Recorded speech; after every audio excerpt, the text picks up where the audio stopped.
नमस्कार, जय हिंद मेरे दोस्तों। तो आपने जॉनी डेप की फिल्म पायरेट्स दी कैरेबियन देखी होगी, जिसमें समुद्री लुटेरे बड़े बड़े जहाजों को लूट लेते हैं। वैसे ही 15 भारतीय क्रू मेंबर्स से भरा हुआ एक जहाज सोमालिया की कोस्ट के पास हाईजैक कर लिया गया है सोमालियाई पायरेट्स के द्वारा या हाईजैकर्स के द्वारा। देखिए, पायरेट्स का मतलब होता है समुद्री लुटेरे, और पूरी दुनिया में सोमालिया के जो समुद्री लुटेरे हैं पायरेट्स वो फेमस हैं। और उन्होंने हाल ही में एमवी लीला नॉरफॉक, ये जहाज का नाम है, ठीक है, इसे हाईजैक कर लिया गया है। इसमें 15 भारतीय क्रू मेंबर थे। ये जहाज जो है वो लाइबेरिया देश के अंदर रजिस्टर्ड था। 15 भारतीय क्रू मेंबर इसे चला रहे थे, लेकिन ये जो रजिस्टर्ड था ये जहाज वो लाइबेरिया देश के अंदर रजिस्टर्ड था।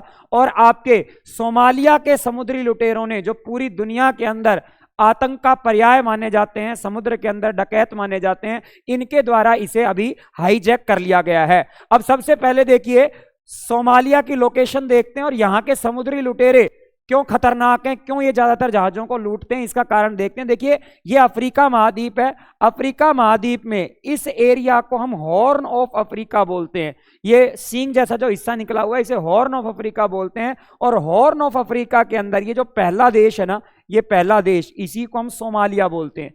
इसी देश को हम लोग सोमालिया बोलते हैं।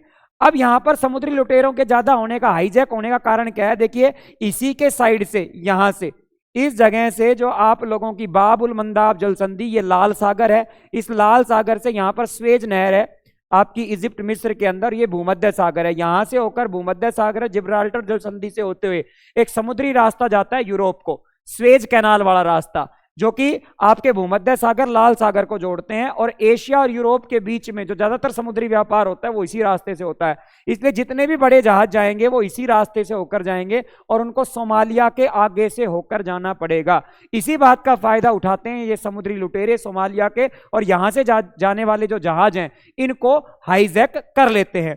इसी को थोड़ा जूम करके अगर हम देखें तो देखिए, ये सोमालिया का नक्शा है आपके सामने।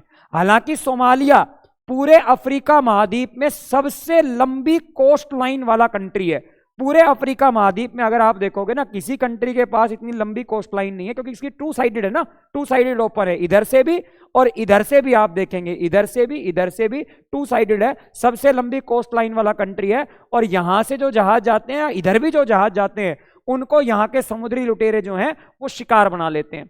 अब यहां पर बात आती है कि इतना लंबा समुद्री तट है इन लोगों के पास, उसके बावजूद ये और काम भी कर सकते थे, ये जहाजों को ही क्यों लूटते हैं? तो इसका कारण है कि जो सोमालिया देश है वो अफ्रीका के सबसे पिछड़े हुए देशों में से एक है। इनफैक्ट दुनिया का सबसे गरीब देश जो है सोमालिया को माना जाता है। यहाँ पर बहुत सारी भुखमरी है, गरीबी है, लोगों के पास घर नहीं है, अनएम्प्लॉयमेंट नहीं है।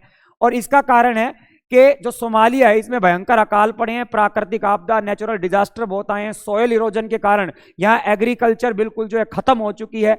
फिर दूसरी बात, यहाँ की गवर्नमेंट की पॉलिसीज जो हैं वो बहुत ज्यादा नेगेटिव हैं, वो देश के लिए अच्छी पॉलिसीज नहीं बनाते हैं। वहाँ का सेंट्रल बैंक, वहाँ पर मौद्रिक नीति, मॉनेटरी पॉलिसी के बारे में, वहाँ की करेंसी के बारे में कोई पॉलिसी नहीं बना रहा है। और इसकी वजह से वहाँ के जो लोग हैं वो मजबूरी की हालत में दूसरे काम करने के लिए जो है मजबूर हो जाते हैं। और यहाँ के जो बच्चे हैं, यहाँ के बच्चे जो हैं, देखिए झुग्गी झोपड़ियां हैं यहाँ पर बहुत ज्यादा। आप सोच रहे हैं कि हमारे यहाँ पर स्लम्स हैं, सोमालिया के अंदर बहुत बुरे हालात हैं। और इसी वजह से ये जो यहाँ के बच्चे हैं ये डाकू बनने के लिए, समुद्री डकैत बनने के लिए जो है मजबूर हो जाते हैं। लेकिन देखिए, मैं ये नहीं कहता हूं, ठीक है ना, इनको समुद्री लुटेरा बनना चाहिए, ठीक है। इनको अगर ये चाहते तो ये दूसरा काम भी कर सकते थे। देखिए, कहीं पर भी संभावनाएं अगर तलाश की जाए ना, ये मैंने गवर्नमेंट के परिप्रेक्ष्य से कहा कि यहाँ की गवर्नमेंट इनके लिए नहीं कर रही है, लेकिन दूसरी तरफ अगर हम देखा जाए तो सोमालिया वो कर सकता था जो दुनिया में, पूरे अफ्रीका में कोई देश नहीं कर सकता था। इनकी कोस्ट लाइन देखिए, सबसे लंबी कोस्ट लाइन है। अगर यहाँ की गवर्नमेंट चाहे तो इसको एक तरीके से कोस्टल टूरिज्म का एक मेन सेंटर बना सकती है सोमालिया को। यहाँ पर जो है आप लोगों का पर्यटक स्थल बना सकती है। दूसरी बात, यहाँ पर पोर्ट्स, बंदरगाह बना सकती है, समुद्री जो है व्यापार के लिए इसको एक इंपॉर्टेंट सेंटर बना सकती है सोमालिया को चाहे। और सबसे बड़ी बात, बड़ी कोस्ट होने की वजह से मछली पालन, फिशरीज, आप बहुत सारे ऑप्शन है आपके पास। अगर एक बड़ी कोस्ट है तो ये आपके लिए एक फायदे की बात है, ये आपके पास एज की बात है। लेकिन इसके बावजूद जो है वहां की गवर्नमेंट नहीं कर पा रही है, उनके पास एक बेनिफिट है उसका फायदा नहीं उठा पा रही है, और यहाँ के लोग जो हैं समुद्री लुटेरे बनते जा रहे हैं। चलिए ये बात अलग, लेकिन अभी हमारे 15 जो वहां पर बंधक बने हुए हैं भारतीय, उनका क्या होगा यहाँ पर? तो देखिए, जैसे ही भारत को ये खबर मिली, ठीक है ना, तो फौरन हमारी भारतीय नेवी ने उसके साथ संपर्क साधा। सबसे पहले हमारा इंडियन कोस्ट गार्ड का जो एक जहाज था, ठीक है ना, एक हवाई जहाज एयरक्राफ्ट, जो कि वहां पर गश्ती हवाई जहाज जिसको हम बोलते हैं, वो फौरन पहुंचा। उन्होंने उस जहाज के साथ संपर्क साधा और सबसे पहले ये पता किया कि वहां पर जो 15 भारतीय हैं वो सुरक्षित हैं कि नहीं। जी हाँ, बिल्कुल सुरक्षित हैं। और उसके बाद हमारा देखिए डेस्ट्रॉयर हमारा डेस्ट्रॉयर आईएनएस चेन्नई निकल चुका है इन 15 भारतीयों को बचाने के लिए। भारतीय नौसेना का जहाज है आईएनएस चेन्नई, ठीक है ना। और एक डेस्ट्रॉयर शिप है। डेस्ट्रॉयर शिप मतलब मिसाइल वगैरह से लैस है, ठीक है। इसके अंदर सारे आधुनिक जो हैं वो हथियार इसके अंदर है। तो हमारा डेस्ट्रॉयड शिप आईएनएस चेन्नई जो है वो निकल चुका है इनको बचाने के लिए। हालांकि देखिए, अगर मैं बात करूं, कुछ समय से जो ये सोमालियाई लुटेरे थे इनका आतंक कम था, लेकिन अब दोबारा से ये बढ़ रहा है, दोबारा से ये इसको जो है देखा जा रहा है, ठीक है। अब ये बीच में बंद क्यों था इसका भी कारण बता देता हूं, क्योंकि यहां लगातार जब ये हमले होते थे समुद्री लुटेरों के, तो ये जो जहाज शिप कंपनीज हैं, जो व्यापार करने वाली कंपनियां हैं, शिपिंग कंपनियां हैं, इन्होंने इन समुद्री लुटेरों के साथ एक साठगांठ कर ली, एक समझौता कर लिया, ठीक है ना। जैसे आपने देखा होगा ना, गुंडे बदमाश होते हैं वो मंथली लेते हैं, हफ्ता लेते हैं, तो उसी प्रकार से इन्होंने इनके साथ समझौता कर लिया कि आप हमारे जहाजों को यहां से निकलने दिया करो और हम आपको एक मंथली एक फिक्स अमाउंट दे देंगे। ये साठगांठ हो गई थी और इससे काफी लंबे समय तक ये जो समुद्री लुटेरों का आतंक यहां पर बंद पड़ा हुआ था।